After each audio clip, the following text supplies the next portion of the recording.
awesome God we serve.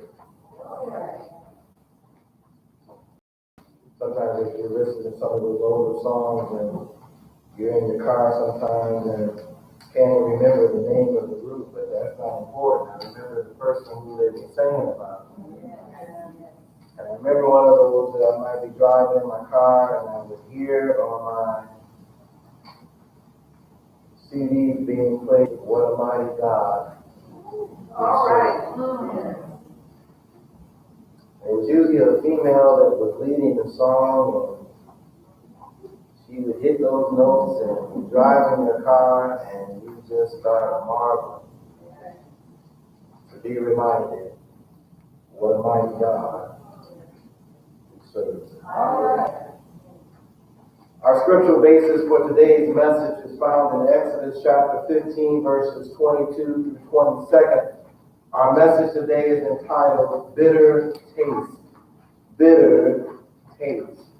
Some of us can remember back, and some of you would have to listen to the oldie station, but some of us are a little bit younger when this song by Janet Jackson came out, "What Have You Done For Me Lately?" Some of us, our minds can go back and we can remember hearing it on the radio, we can remember hearing it on a CD or cassette, and we remember hearing that song. And when I began to prepare for today's message, I began to wonder that how many saints of God have sung that song to the Almighty God. What have you done for me lately? We're going to see today the children of God sung that song because they quickly forgot all that God had done, was doing, and was going to do for them. And when we forget about what has been done for us, that's when we move into the mode of moaning, groaning, and groaning. This morning we're going to 2 points, bitter saints and sweet saints. Bitter saints and sweet saints. So let's look at our first point, bitter saints. And we find this in verses 22 through 25.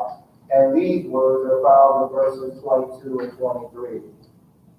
Then Moses led Israel from the Red Sea, and they went out into the wilderness of Shur, and they went 3 days in the wilderness and found no water.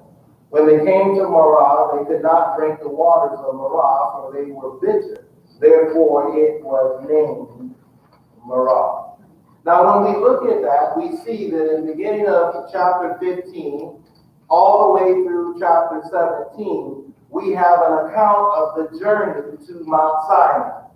Now I was listening to the radio or the TV today, and once again I always listen to Tony Evans when I get that chance, and once again he was talking about, if you ask many people, when God told his people and Moses said, "Let my people go," most people would say the place that they were to go was the promised land. But that would be the wrong answer. When God said, "Let my people go," he said, "Let my people go to the wilderness. And in the wilderness, they will worship me and say how great I am." So now when we look at this journey to Mount Sinai, we see that there was that forgetfulness of what he had just done last week. Last week, and it wasn't even the last week in our time, in their time was only 3 days. In 3 days, they had already forgotten how God had split the Red Sea, divided it, allowed 2 million Jews or Israelites to be able to go to the other side, to have Pharaoh and all of his chariots and all of his men be succumbed to the waters taking them over. And now 3 days later, they have already forgotten what God has done. The saints quickly moved from the sweet song of praise to the bitter sin of complaining and grumbling. 1 minute they were saying how great he was. 1 minute they were saying how awesome a God he was. 1 minute they were talking about how mighty God they serve. And the next minute, they are singing the song of the blues. Someone put it this way: experiencing God's salvation in the past is no guarantee that we won't fall into grumbling in the future.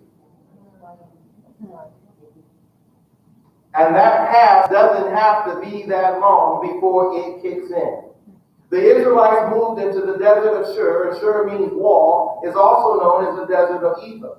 For 3 days, they are unable to find water in the wilderness. Now, that shouldn't have been a surprise to them anyway, because they knew they had to travel through the wilderness, and the wilderness is called the wilderness most of the time because there is no water.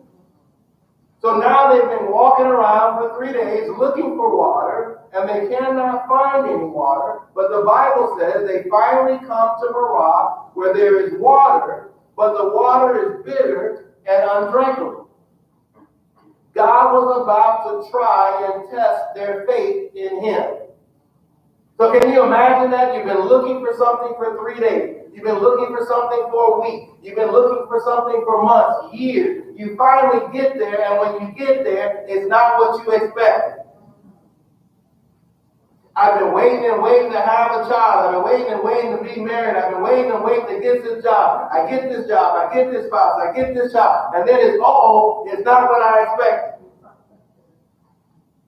So they've been waiting to find water, and now they find it, and now they say, now we found water. What is God doing to us? Because now we got water, but we can't drink it. And that brings us to that testing and trial. And the first one is that trial of sincerity. God is saying, I'm going to put you on trial, and I want to find out, do you believe the song that you just sung to me?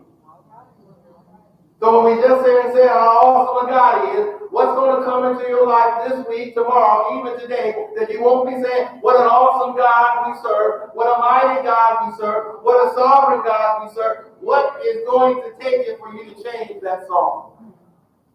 And then he says, I'm going to test your security. You sing about me, but will you live like you know? It's easy sometimes to come into this household of saints. It's easy sometimes to look forward to 2 hours when I'm going to be with the brothers and sisters in Christ, and we're going to be worshiping God, and we're going to be praising God. But then God says, now when you go out into this world, are you going to live your life according to what you just sung about? Remember, God is more interested in changing me than He is in changing my circumstances. See, our focus once again goes on the circumstances. God says, my focus is not on the circumstances, my focus is on you. And what we were talking about this morning in class, many times our focus is not on God, but it's on ourselves. What am I going to get? When am I going to be blessed? When am I going to be helped? Someone put it this way, it was so beautiful. It is when the cross is thrown into my bitterness that my character becomes sweet, and I begin to be the blessing to others that I was meant to be.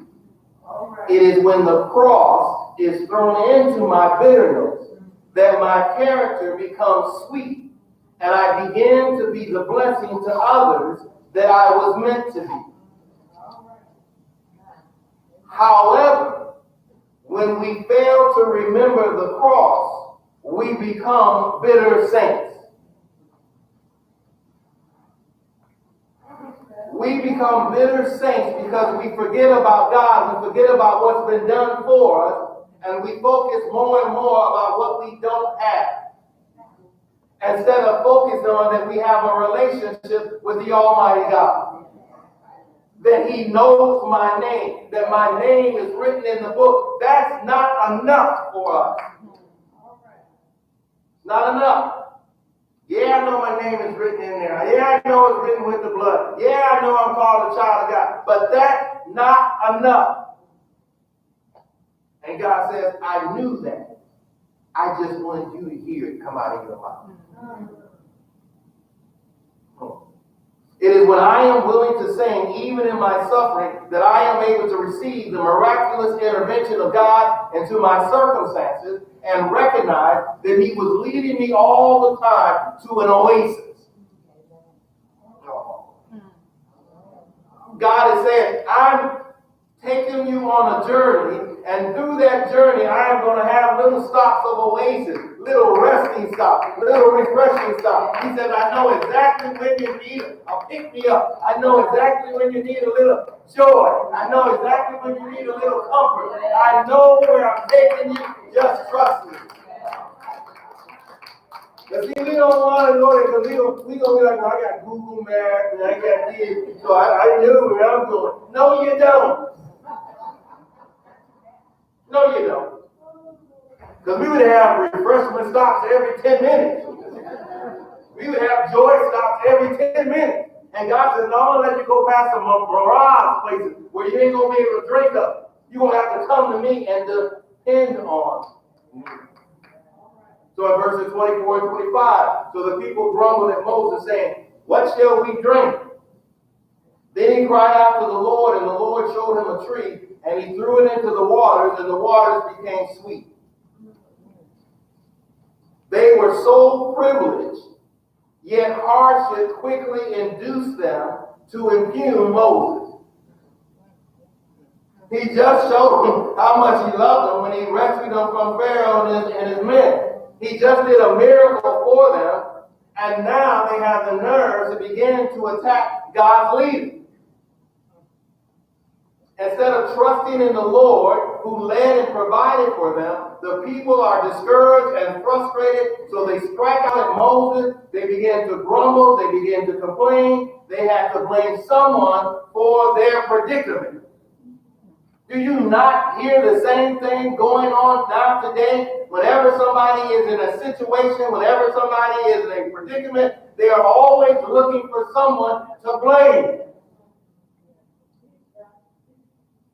You got believers running around talking about white privilege. You don't hardly ever hear black privilege. What you should hear is saint privilege. You think the skin color of somebody else is going to be more of a privilege than you being a child of God? You run around and boo-hoo, boo-hoo, and the privileges. Really? Really? I got God as my father. I got the most privileges at all.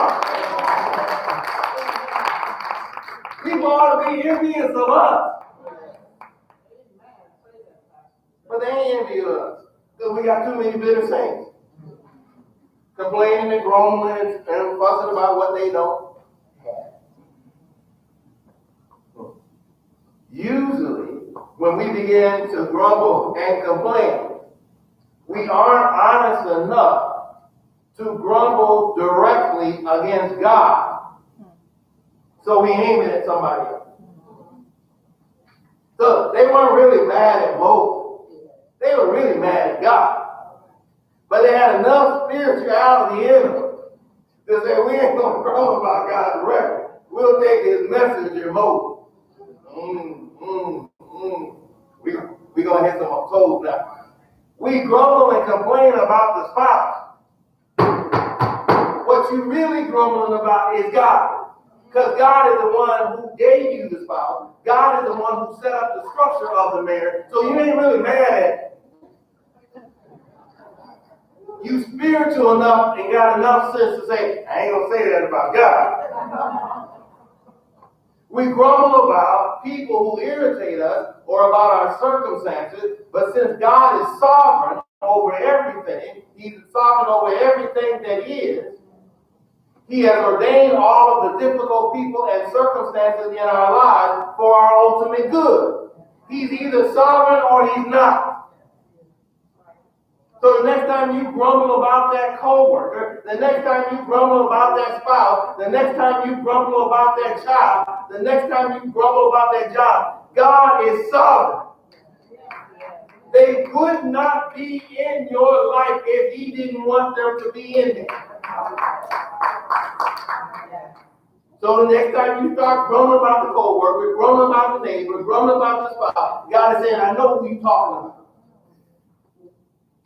You're talking about me. You're talking about my sovereignty. We grumble. They grumble. They sought water instead of God. Don't miss that. They sought water instead of God. Nowhere in those verses do you ever hear them pray. They just grumble. They grumble about Moses, but this ain't the first time. You remember back in chapter 14, before they had that great deliverance over the Red Sea, they were grumbling about the Moses then. Weren't we better off when we were still under the captivity of the Egyptians? Didn't they have graves over there? Why we got to come all the way over here to...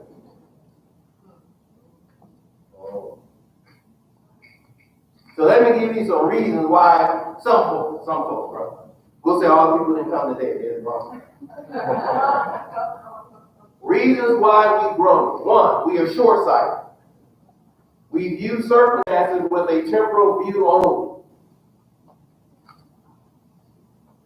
They seldom, if ever, entertain that God is trying to teach them something.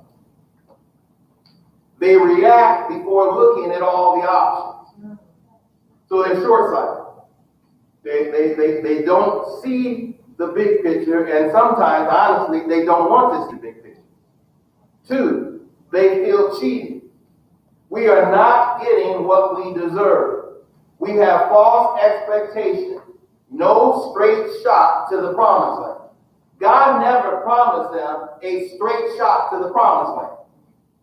So whatever your promised land is in your life, more than likely, God did not promise you it's going to be easy sailing to get there.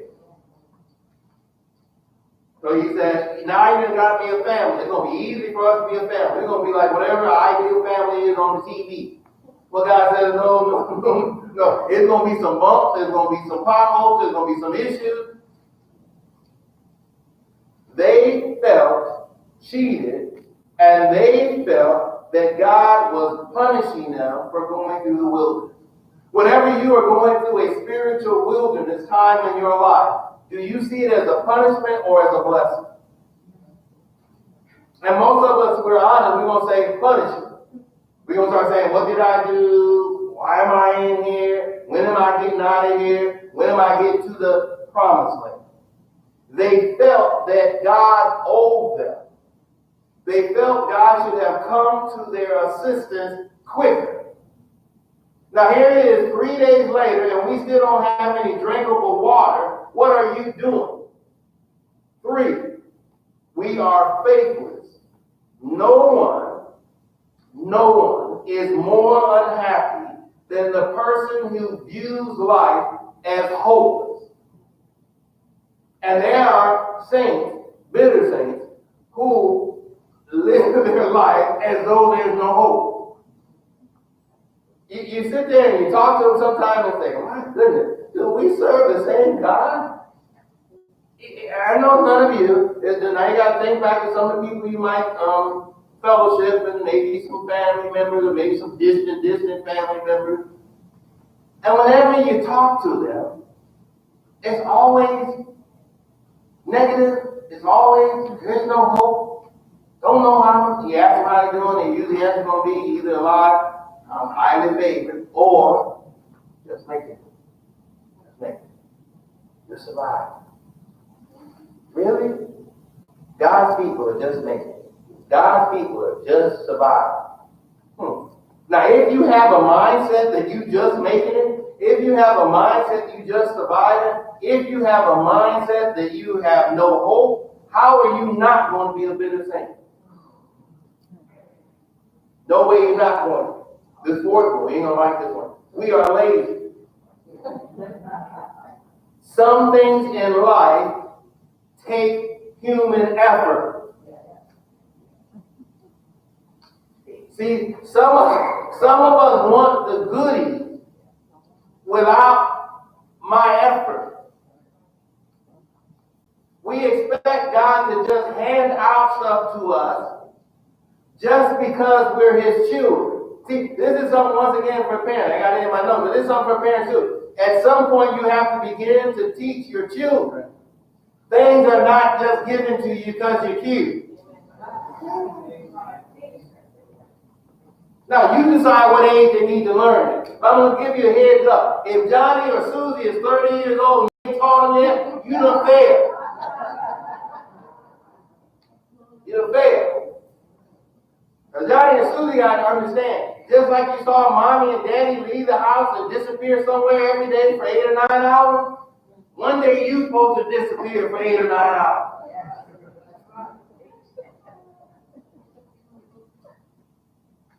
You got it. You got some, we ain't learned that, 25, 30 years old, and when you come in with the grocery, they ain't even got up to help you move the grocery. And you know what they do? They look in the bag and say, "Did you buy my cookies?" Now I'm sitting there, I wish I'd buy you some cookies. You got the wrong parent with the grocery bag. That one comes later on. This one ain't got nothing for you in the bag.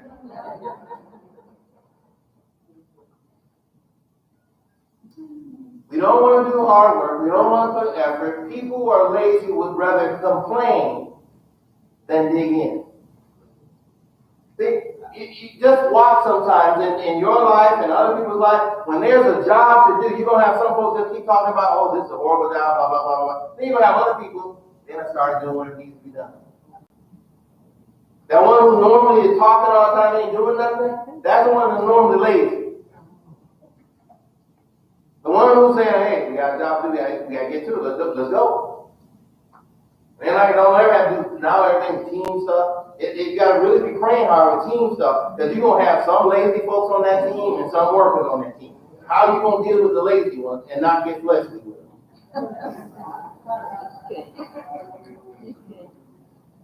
We don't want to work hard at relationships. It's easier just to complain about it. Now, we just said before, no human relationship is easy. Relationship with God ain't easy. It's definitely not going to be easy horizontally. But now I have to understand this relationship is an example of God and a structure that He set up. So I'm not going to spend a lot of time sitting there complaining and grumbling and murmuring about it.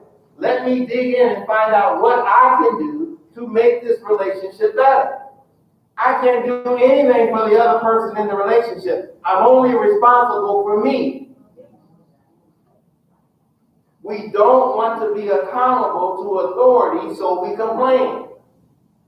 You hear this a lot of times on the job, but you hear it in the church as well. Who do they think they are? How are they going to be telling me what to do? Well, I think it says on their badge, supervisor. Supervisor, if you ain't got that on your name tag, that means you don't supervise. So he said, see, we keep stuff simple, but now we love it. How does the person feel about being supervised? How do they feel about their supervisor? See, when I was growing up, I didn't have feelings one way or the other. I just did what I was supposed to do. But now I got to do that. I don't feel that this supervisor is someone that can really supervise me.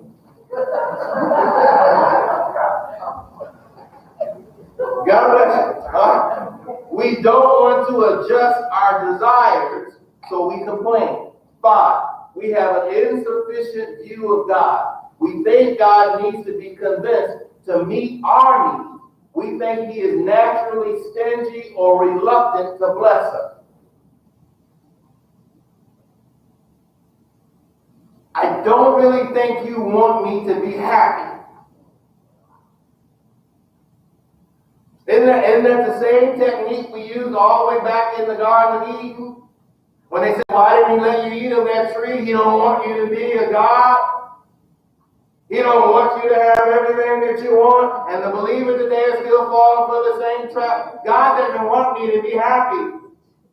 And then you got people running around talking about, are you happy? And God is saying, I didn't ask you, are you happy? Are you obedient? Are you blessed by being my child? Are you happy and content with being my child? Grumbling impugns God's love. Remember, grumbling hinders us from enjoying God's abundant blessings. He's got so many blessings that He wants to give to us, but He says, I cannot reward your bad behavior. So I've already started to do research for this addiction stuff. And people say, you don't know nothing about addiction. I said, yeah, but I have addiction just like everybody else. It might not be yours, but I have. But I still got to now start reading. So I'm starting to read and copy and read and read. And one of the things they were talking about, y'all got to be careful not to be an enabler, and you don't reward bad behavior. So little Johnny is having a little time-out time. They're all up on the ground, kicking and screaming, turning purple. He said, I ain't make my child turn purple. And now he's turning purple, and he's sitting there like, okay, here, Johnny, here's the cookie if you be quiet.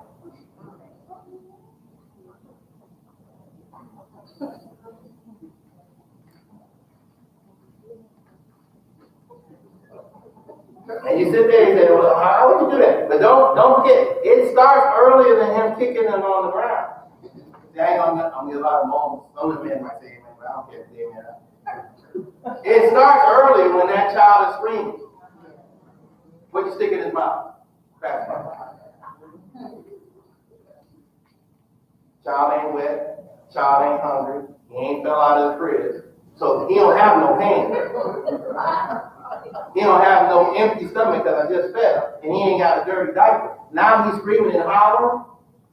And my suggestion is, let me reward him by putting a pacifier. So now that pacifier started when they was little, now they 25, 30 years old, 40 years old. Now you're married to someone who got that pacifier when they should have got. So, how do you overcome grumbling?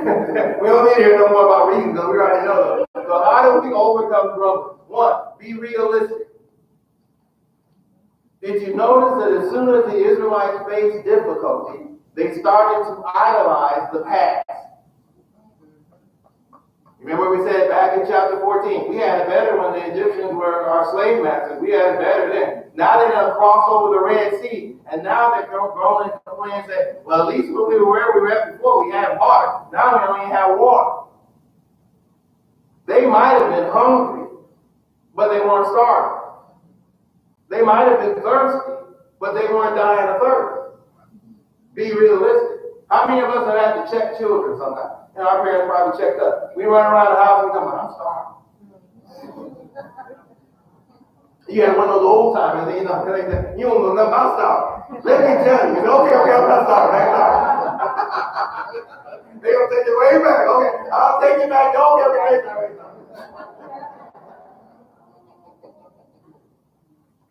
Be realistic. Bad things don't always happen to you. They happen to others too. Be realistic. Bad things don't always happen to you. A number of good and pleasant things happen to you as well. We may feel like we never win anything, but in truth we have been given lots of great things we don't deserve, which is called God's grace. Be realistic. We are not the only one to struggle. Even people who have a life that seems easier or better than ours have their struggles too. See, once I start focusing too much on me, once I start going down Pittyville lane, then I begin to think, nobody got to struggle like I do. Then when they hear them a struggle, you know what part of our flesh says? Good. They need to struggle like me. That's that flesh just showing its ugly face. Two, not only be realistic, realize that complaining is against the Lord and not man.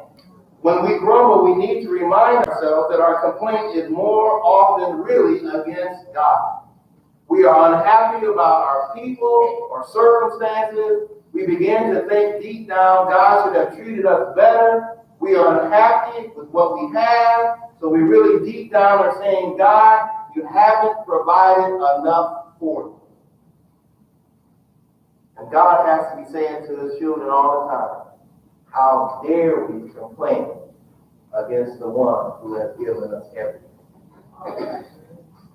See, we get bent out of shape when little Johnny and little Susie don't say thank you, don't show appreciation. Now just recall in your mind how many times you have not been appreciative, thankful for what God has done for you.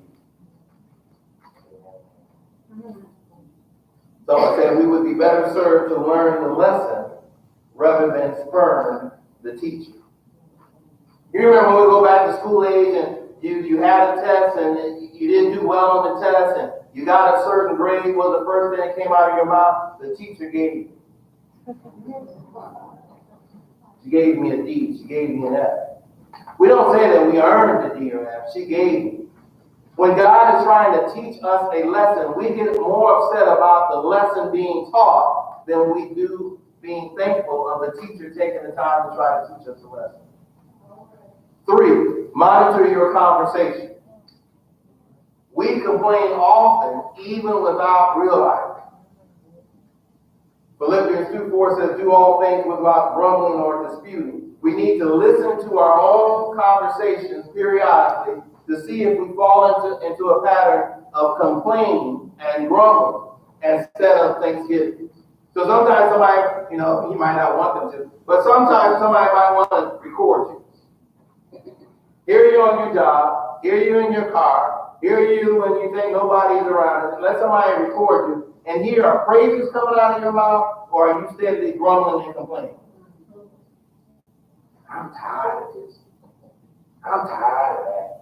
I'm tired of her. I'm tired of him.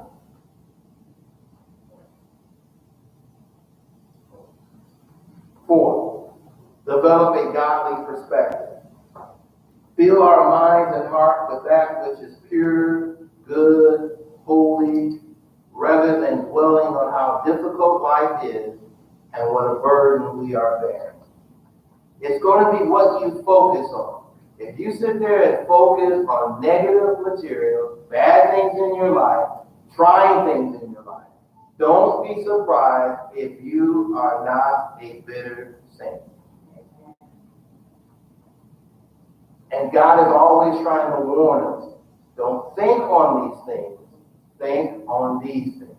Because if you keep dwelling on them, I feel sorry for people that constantly dwell on an issue. And I'm sitting there saying, what is that issue doing for you except making you more bitter? So you run around and say, you got all these angry people. Well, you got all these angry people. Why? Because you did the exact opposite of what God told you to do. So if you've been going through a lot, or you want to go through history lessons and say, we've been going through this for years and hundreds of years. Don't forget, when we started this, 400 years, the children of Israel was in poverty. 400 years. And God said, you ain't got no reason to be complaining. Praise Him, because I'm good. Turn our complaining to praying to our Lord Almighty and take godly actions if we are led by God to do so. We can do two things in our lives. We can replay the hurts or remember the promises. So which one are you? Do you remember the promises of God? Do you remember the goodness of God? Do you remember the kindness of God? Do you remember the giving nature of God? Or do you just keep reminding yourself over and over about the hurts in your life? Well, if you keep reminding yourself over and over and over about the hurts in your life, don't be surprised if you don't become bitter. We can focus on the struggles or focus on our privileges to be called children of God. We can see the faults of others or seek to see the person who needs God's grace. That person who gets on your last nerve, God is saying, I want you to show grace and mercy to that person. Who's that person in your life right now? More likely, they pop in your head as soon as I said it. Who is that person in your life right now that God is saying you need to show them grace and mercy? Our prayers are normally remove them.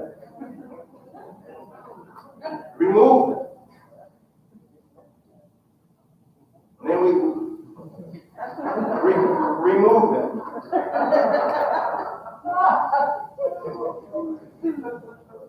We could dwell on the bad things that could happen or the blessings that might be produced. 5, hang around positive people, constantly pay attention. You need and I need to hang around people, not exclusively, but we need to hang around people who are putting into practice the principles that we're talking about. Now, a lot of times, sometimes we'll start coming up with things like, well, they don't want me to be around them. I don't know how to ask them. Well, how did you hang around the bad people? Did you ask to be with them? Anybody say, hey, can I hang out with you? Okay, no, you know what you did? You just started hanging out with them. So I don't want to hear all this. If we said something about somebody who comes to church and they moved from being on link card to now being a billionaire, and they were going to your church, would you not at one point or another want to have a conversation with that person? So if you see somebody who appears to be walking with the Lord a little bit further than you, don't mean that they done made the promised land, but they a little further than you, wouldn't you want to sometimes be around them and say, hey, can I just kind of learn some of the things and some of the lessons that you learned from and the things that you've gone through? Because that's one of the things I always say, and I'm probably bad. I'm not hanging with somebody just because they got the last name Denny. So if you still at that level, God bless you. I'm not hanging around you just because we got the same last name, just because we might go up the same tree. Okay? There's some people on that tree I have no desire to hang with. And there's some who are not on my tree that I want to hang with them because I want to see how they're putting God's word into practice. So this week I had a chance. I was talking to Pastor Ford. So Pastor Ford, you real close with time and our both of us doing a different job. So I called him. And when I called him, I wasn't expecting to talk back that quick. He called me back within 3 hours. How are you doing? I'm doing great. I wasn't expecting you to call me back. Oh no, when I heard that you called me, I wanted to talk to you, see how things are going. And he was one of those people that when I was in the ministry, I'm just soaking up what he's teaching. And I heard through Jeff and other people he had been doing well, but I didn't know it was bad as it was. So he started talking to me and I said, well, I heard that you had some kind of sickness. You lost like 45 pounds. No, brother, I lost 95. Oh, so you wouldn't even know me if you saw it. And we just talking. And he's taking time. I know he's busy. He's been in church now 39 years, and we talking and stuff. And he's just feeding into me. And I'm just sucking it up. We all got to have people in our lives that we suck up what God has blessed them with. Don't ever be of the mindset, I don't need to suck up with nobody. Yeah, you do. Yeah, you do. And you're hoping that you get to the point where somebody can suck up some of your knowledge. Think that positive? 6. Remind yourself that you will have a greater influence for Christ as a cheerleader rather than a complainer. See, it's something contagious. Not when it's a facade or a pretending. But when someone really has a good relationship with God, and when they really want to boast, they don't boast about themselves, but they boast about the goodness of God, the greatness of God, that person becomes contagious. That person becomes like, I want to know that same kind of God that they know. But many of us know we got that circle where we're not cheerleaders, we're complainers. And as soon as we come into some situation, we don't have anything good to say. We just keep complaining about what we don't have or what circumstances we have. We complain about our health. It ain't this and that. And I'm saying you still live. You still breathe. You can still put a sentence together and not mess it up too much. You got a verb in there where a verb needs to be. Go someplace where that person would hope that they could mess up a sentence. They would hope that they could limp into a place. Wouldn't that be something that God's people came here limping and praising at the same time? Wouldn't that be something when Monday comes, we ain't sitting there, oh, work week, then it's Friday. Really? Really? He opened that door. He gave you the mind. He gave you the strength. He gave you the car. And now all you got is, when it's Friday. Then you get a pink slip and you ain't got a job. And then you're like, hey, I need a job. Any job will do. And God says you didn't pray for when you had the one I gave. Moses turned to the Lord and we read that the Lord showed him a piece of wood. And in that word show in the original it means to teach or to instruct. This tree or piece of wood was taken by Moses, thrown into the bitter water, and then the water became sweet. Now, many people have looked at that verse and said, was it a magical wood? Was it a magical tree? No, it wasn't a magical wood. It wasn't a magical tree. It was that God was intervening. He used a piece of wood to illustrate what he was going to do. That when he intervenes, the bitter now can become sweet. So this water was bitter, but now by God intervening, the water became sweet. Our lives were bitter, whether we know it or not. But then God threw a piece of wood into our life called the cross.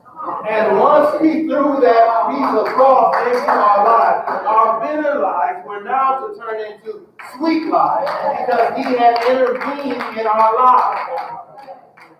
How dare we be the same bitter, grumbling, complaining people we were before God was in our life? Let me go to the second one. See, he'll be wrong. Sweet saint.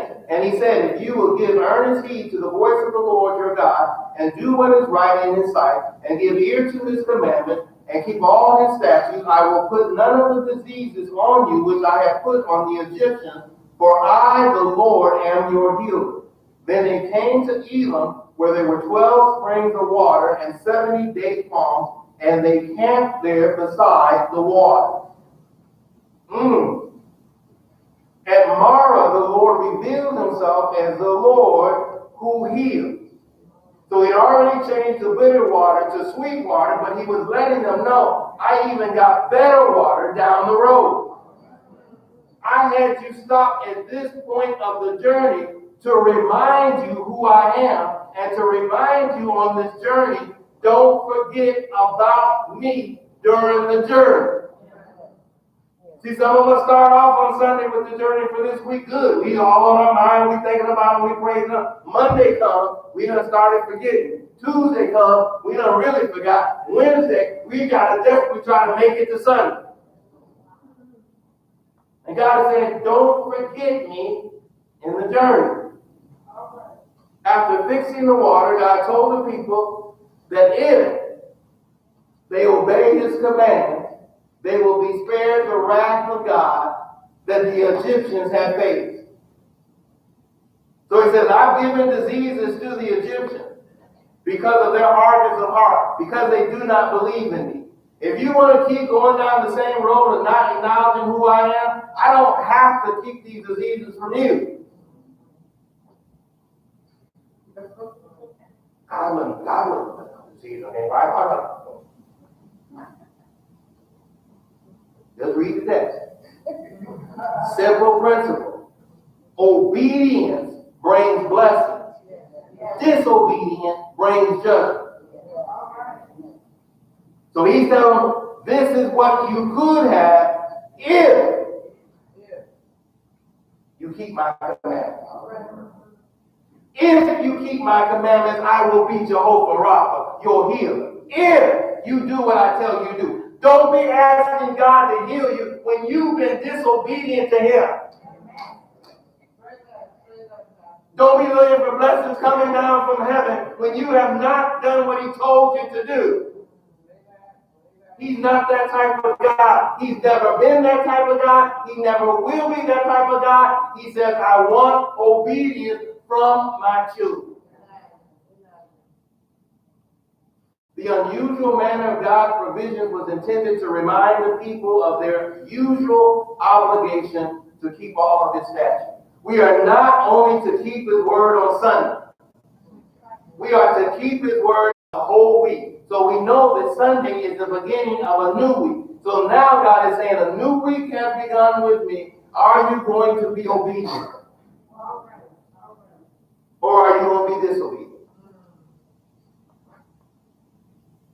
So sometimes we say we had a good week. That must have been a short week. Because most of us, our obedience kind of start waning even before we get dismissed. Get around 11:30, we start doing exercise.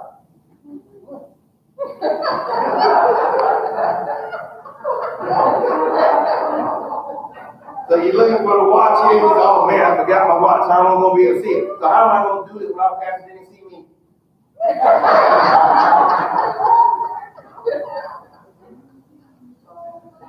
It's starting to be like Cinderella. It's starting to wear off. Yeah, hurry up, Pastor, hurry up. You're going to wear off. God leads the people to Elam, where there were 12 springs and 70 palm trees. It was a place of rest and refreshment. Rest and refreshment, which are ours after we have been to the cross. The message was clear. Trust God, and He will take care of you. Trust God, and He'll take care of you. Now, we know He's got mercy and grace, and He'll take care of us sometimes when we're even disobedient. But is that what you want to live your life on? I want to live my life on, I can be disobedient, He's still going to take care of me. Really? As soon as somebody says that, that lets me know right away where their relationship with God is. Because it's still all about them. They're still trying to find what's the least I can do and still be blessed. What's the least I can still do and be blessed? How horrible can I still be and still God bless me? When somebody is thinking that way, you're already getting an indication where this person's at. So wrapping up, remember, the highs of life are often followed by struggles. Be prepared. So when you got to divide of the Red Sea on Sunday, be prepared. Might be a valley on Monday night. Be prepared. Two, you can always find something to complain about. Resist it. We can always find something to complain about. Somebody, they say, what is their gift? Complain. I'm still trying to find it in the spiritual gift list, but they write it down, complain. That they can complain about everything. If it was a wonderful service and there was one cookie missing, they didn't have enough food. Really? Oh, it was a wonderful service. It was hot. It was a wonderful service. It was cold. It was wonderful. Always going to find to complain about. 3, a constant awareness of the blessing and grace is the best corrective to a complaining heart. Remember the grace and the mercy that has been shown to you. Remember, and it will cut down your complaining. So when you got that person in your life that's on your last nerve, irritating you, remember, God, you have shown grace and mercy to me. Let me show grace and mercy to this person to your glory and for your glory. All right. So this week, the test is going to be, and I don't know if I put it in the application or not, but the test is to see how long can you go without complaining. Now, some of you might make it to 12:30. I don't know. Somebody going to probably complain about the Lord's Supper. Somebody going to complain about benediction. Somebody, but like I said, because if you're complaining, it's almost second nature. Second nature. I don't think I ain't gonna talk. But see, you know the one thing about God? He's not the only one who knows our words. So God says, and even if I don't say it, God says, I even know what you think. So see how long we can go. Now next week when Joseph is here and Brother Coleman is bringing the exhortation, you guys might share, give a praise. I made it to Tuesday. I made it to Wednesday. I made it to Thursday. I ain't gonna say I don't think nothing gonna make the whole, but see how far you get. And if you don't say it out loud, at least write it to yourself. And you say, man, I thought I would have did it wrong. Pastor Dan was talking about this complaining and grumbling. I didn't know I was addicted to it. I need to go to that workshop to get deliverance from the addiction of grumbling and complaining. So let's pray. Father, we thank you, Lord, for this day. We thank you, Lord, for your word. We thank you, Lord, for allowing us to travel through this wonderful book of Exodus as we've taken a short detour of Judges. We thank you, Lord, for what you had to say to us. We thank you, Lord, for learning from the life of the Israelites. One moment singing praises to you, the next minute groaning and complaining and murmuring. But we can see ourselves in both parts. That there are those times where we're singing about your goodness, but there are also those times when we're constantly singing the blues. So help us in our unbelief. Help us in our lack of trust in you. Help us to be praisers and cheerleaders of how great and awesome a God that you are, and not complainers. So Lord, we thank you, we praise you, and we say these things in the name of your Son, Jesus Christ. Amen. So now what we're going to look at the opportunity to reflect and ask God what is